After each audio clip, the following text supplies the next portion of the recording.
Hi, this is Vanessa Joy here, and we are going to be playing with Profoto's brand new OCF lighting modifiers. So let's jump into what we've got in the bag. These OCF modifiers are for the likes of the B10, B10 Plus, B1.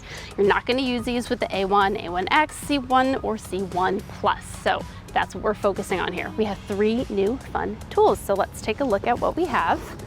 They all come in these great little bags that make everything compact. First up, we've got a barn door. Next up, we have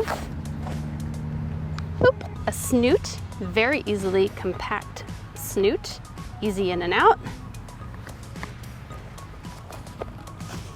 And my personal favorite, of course, if you know anything about how I like to shoot, new gels. Now previously these were just floppy gels and you would put them in a gel holder and it was a little bit cumbersome, a little bit difficult, and you would lose pieces easily. But now we have a new system that magnetizes grids in a much smaller way than they used to. Magnetizes, I have a full and a half CTO here, and then of course you magnetize them right there. So, all right, cool. Let's go play. I've got a lot coming for you, but first a little freebie. Download my free posing inspiration guide. You can download it in the link in the description below. So the first thing I want to try is the snoot, because to be honest, I've never really used a snoot before and I want to try something new. So here we go. Easy on. That's all you can ask for, right? Easy on. Now it's a good thing this has a modeling light, because the snoot really directs the light very, very intensely. So we want to make sure that we are hitting our model's face. There we go. There we go. All right, so I'm going to shoot this with the Canon EOS R. I've got my 20-72.0 lens, and my goal here is to kind of darken out what's going on in the entire scene so that snoot really just spotlights right into my model's eyes. When you look this way, look almost here. Just like turn your nose even more, because it'll give you more like fluttering.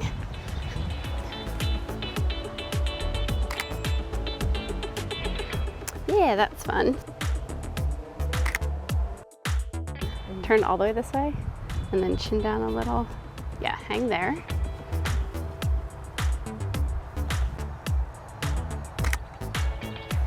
That's actually kind of fun. Perfect, chin up a little bit. That is a fun way to use a snoot. Cool, so we tried a few different things just to use a snoot, because honestly I've never used one before. So we used it really close up. It's still a hard light source because it's really nice and tiny, but I was able to pretty much black out the background, not like anything else but her face. And then of course I can bring the light further away, like how I started, and get an entire scene blacking out everything and only lighting my subject's face. So some of the ways that you can use a snoot, I think it's definitely something I want in my bag. All right, so now we're moving on to my absolute favorite thing, the OCF gels. So let's just pop these babies on, and we're gonna give Alina a little bit of hair light, which this is really how, maybe I should open this.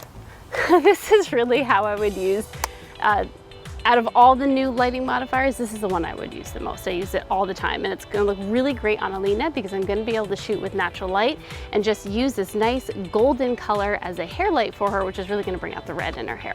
So I'm gonna have my light just off to the side, a little bit higher, almost mimicking the sun. I want it behind her because I don't want the orange light to hit any part of her face, and I'm also choosing to put it on the side where her part is, or rather the opposite side of where her part is. So most of the hair is on this side. I want to light up most of the hair. This is looking good. You know what?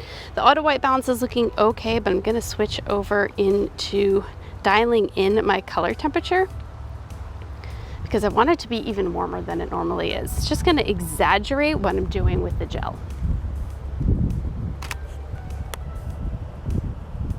See guys, I do use the vertical grip, and here's why I don't. Do you see how awkward this is on my hand? Yeah, that's why you usually don't see me using a vertical grip, for all of you people who constantly yell at me in my YouTube comments about it. Okay, so bring all this hair around this side, because that's the side we're really exaggerating. Actually, and I kind of like how you're doing that. Just pretend like you're playing with it. Yep. Eyes up to me, perfect.